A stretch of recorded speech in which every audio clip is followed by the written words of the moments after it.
manis legendaris, yang memanjakan mata, yang murah meriah. Semua ada di tayangan Si Unyil hari ini. Yuk kita kemon!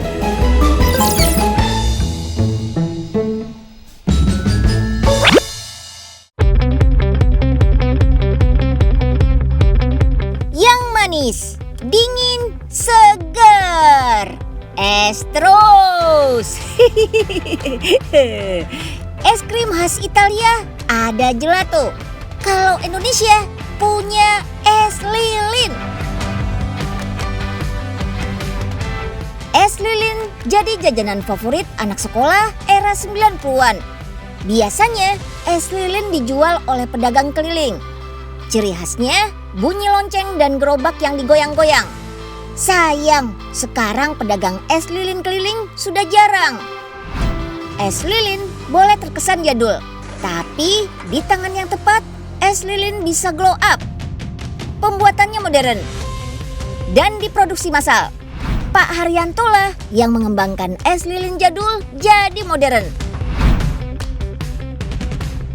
Makanan favorit saya itu es krim. Dan sebagai orang Indonesia, saya pengen es krim khas Indonesia yaitu es lilin dikenali dan disukai semua orang. Seperti ini. Bahan berkualitas, rasa asli dan higienis. Gak nanggung-nanggung, ada 12 varian rasa.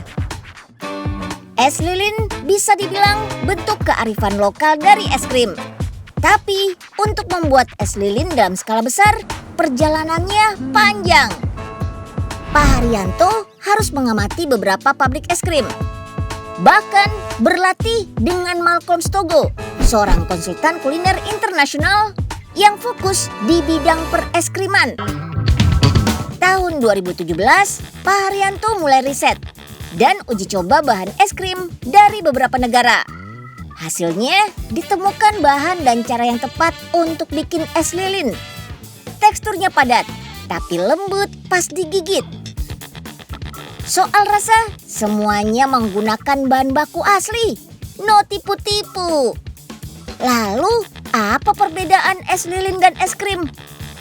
Es krim berbahan dasar susu, sedangkan es lilin bahan dasarnya tepung tapioka.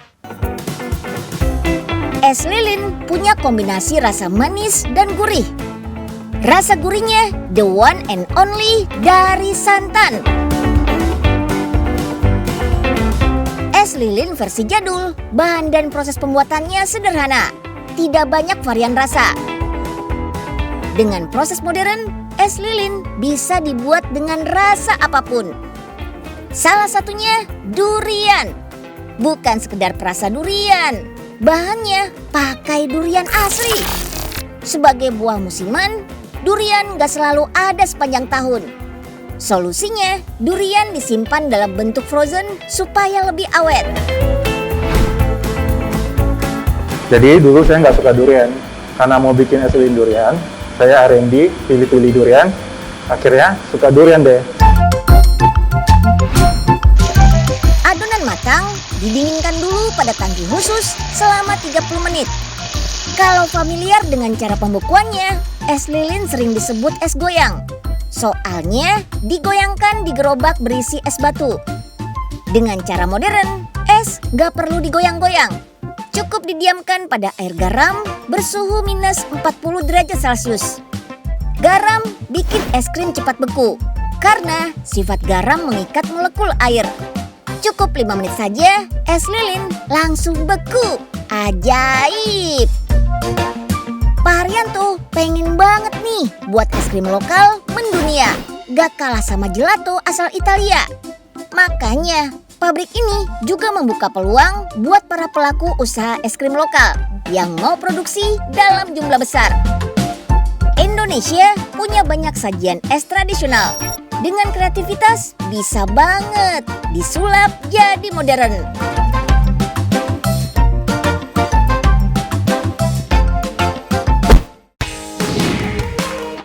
Classy, estetik, legendaris. Gak heran kalau pelanggan kerajinan kaca dari Ceko ini berasal dari kerajaan di berbagai belahan dunia.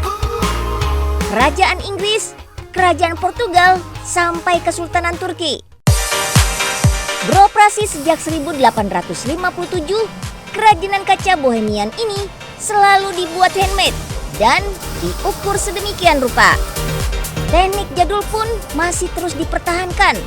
Yap, blowing glass alias ditiup.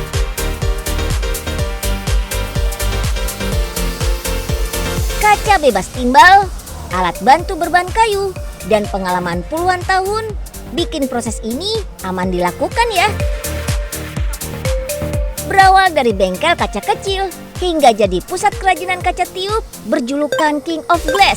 Pabrik ini serius banget menjaga reputasinya selama ratusan tahun. Kaca retak atau permukaan gak halus, meski setitik aja, langsung dipecahkan, lebur, dan dibuat ulang. Tampilan estetik kerajinan kacanya dipertahankan lewat 11 ahli pengukir kaca. Ciri khasnya adalah ukiran ramai dengan warna-warni ngejreng. Dikerjakan dengan saksama, butuh waktu sekitar 1 bulan untuk mengukir satu produk. Seniat itu.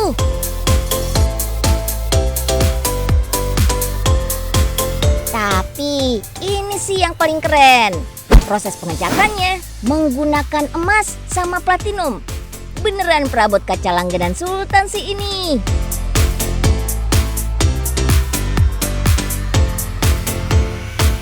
Tapi tenang, ada juga kok kerajinan kaca ramah kantong yang cocok buat rakyat jelata kayak kita. Amerika juga punya loh kerajinan kaca legendaris. Di kota Cambridge, negara bagian Ohio, ada pabrik kerajinan kaca yang sudah melegenda sejak tahun 1970.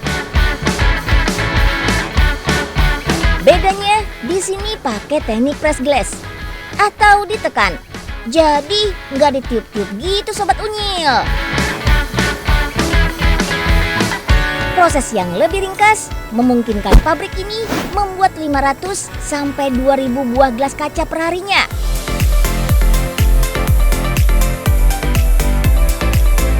FYI nih Sobat Unyil, penemuan gelas kaca lah yang jadi cikal bakal kerajinan kaca estetik kayak gini. Bangsa Venesia menemukan pemanasan tinggi campuran pasir pantai penuh kulit kerang yang kaya silika bersama soda abu bisa menghasilkan gelas kaca. Gak nyangka kan kalau kaca bening dan padat ini dibuat dari pasir? Bukan sembarang pasir, harus pasir silika alias kuarsa. Pasir silika, soda abu, arang kayu, sama arang rumput laut sempat dipakai sebagai racikan pembuat gelas kaca. Kalau gelas kaca zaman now sih cukup pakai pasir kuarsa, pasir limestone, sama pecahan kaca aja. Proses lebur, cetak, dan pendinginan pun sudah menggunakan mesin. Lebih cepat dan ringkas. Yuk kita kemon!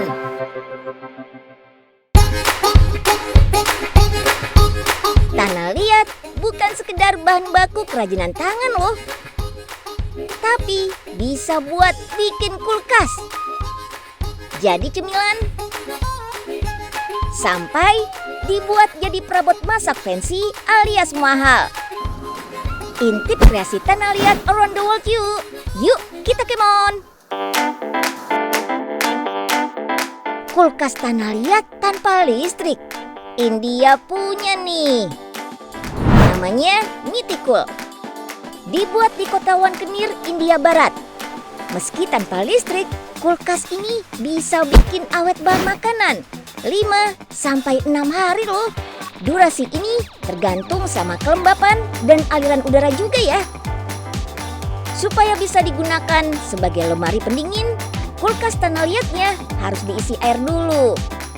Air bakal mengisi ruangan-ruangan yang ada di kulkas. Jadi, dinding kulkas bisa menyerap panas dan menguapkannya lewat pori-pori tanah liat. Mythicool dibuat dari campuran 4 jenis tanah liat. Ada tanah liat merah juga hitam, plus tambahan serbuk kayu. Serbuk kayu berfungsi untuk menjaga bentuk kulkas agar tidak melengkung saat dikeringkan. Juga menambah lubang pori-pori di tanah liat. Membuat kulkas tanah liat butuh waktu 8 hari loh. Soalnya per bagian harus dibuat satu-satu secara manual. Kalau sudah disatuin, tinggal amplas. Oven selama 36 jam dan lukis deh biar makin cakep. Melihat proses pembuatannya yang lumayan rumit, dibanderol seharga 1 jutaan, kulkas Magic tanpa listrik ini masih affordable banget kan Sobat Kunyil?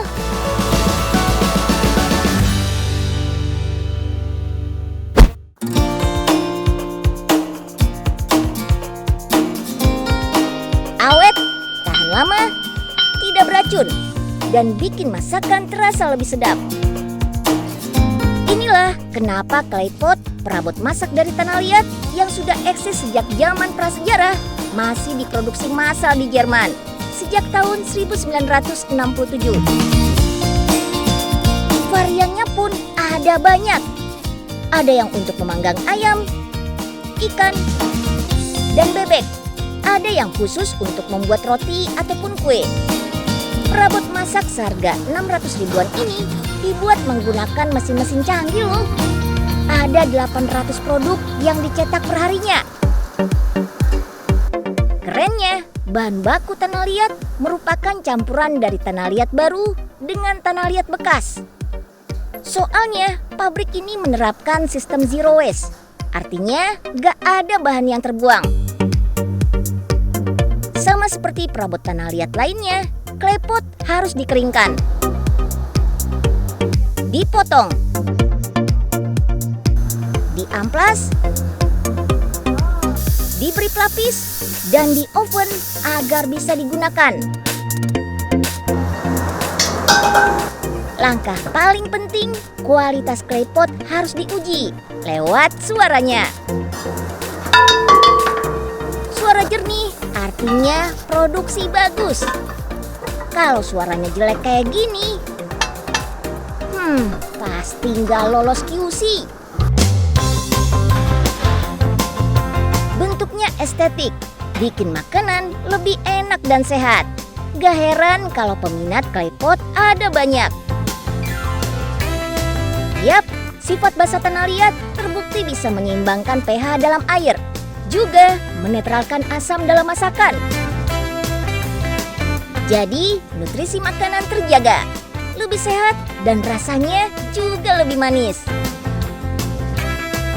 Ayo, siapa yang beli buat nambah koleksi dapurnya?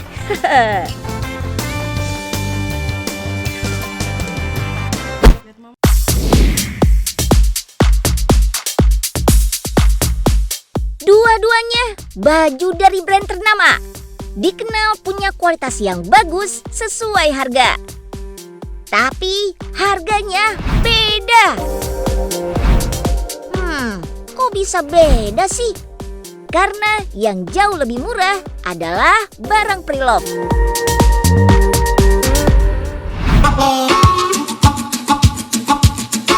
Preloved artinya membeli barang koleksi pribadi milik orang lain yang masih layak pakai. Toko di Tangerang Selatan ini khusus menjual barang-barang bekas. Istilah kerennya thrift shop. Beli pakaian baru bermerek jelas butuh budget yang gak sedikit. Uang 500 ribu paling cuma dapat satu produk aja. Belanja di thrift shop dengan uang segini, kira-kira bisa dapat apa aja ya? Dress 80 ribu, tas 80 ribu, heels 100 ribu. Belanja outfit segini malah nggak nyampe 500 ribu. Worth it banget kan? Dari luar, thrift shop ini terlihat seperti gedung bioskop ala Amerika. Di bagian dalam, barang-barang second tertata rapi dan nampak elegan. Beda banget kan sama tampilan toko baju bekas yang biasanya terkesan pengap, panas, dan bau. Semua barang tersusun berdasarkan jenisnya. Dari blus, dress, hingga bawahan. Jadi lebih gampang milih-milihnya.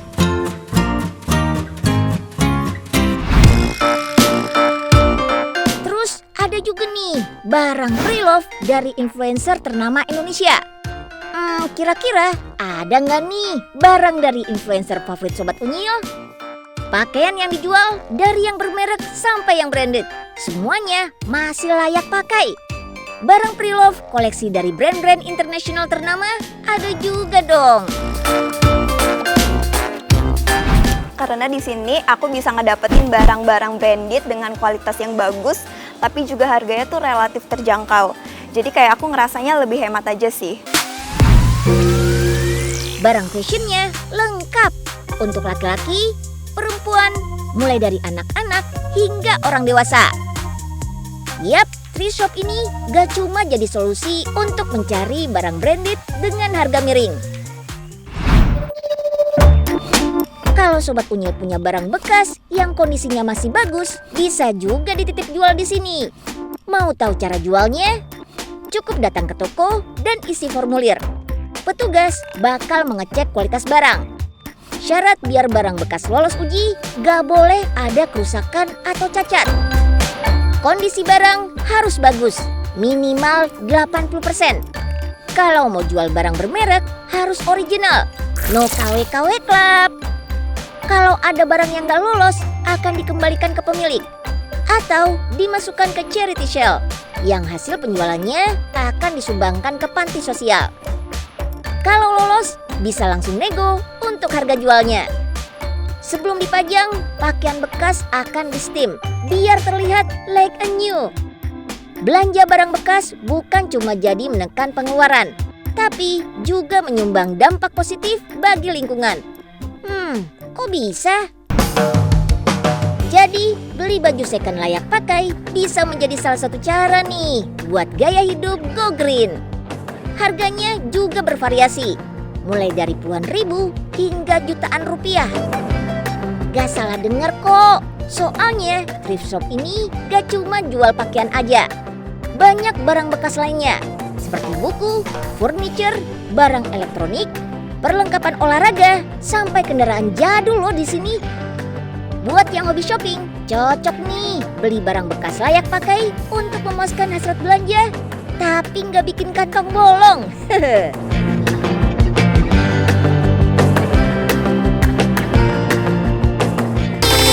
Yuk kita kemon. Makanan jadul nggak selalu ketinggalan zaman. Barang murah nggak selalu mengecewakan. Barang dan makanan apapun yang kita pilih, yang penting sesuai kebutuhan dan sesuai isi kantong. Oke, sampai jumpa di tayangan Si Unyil besok ya.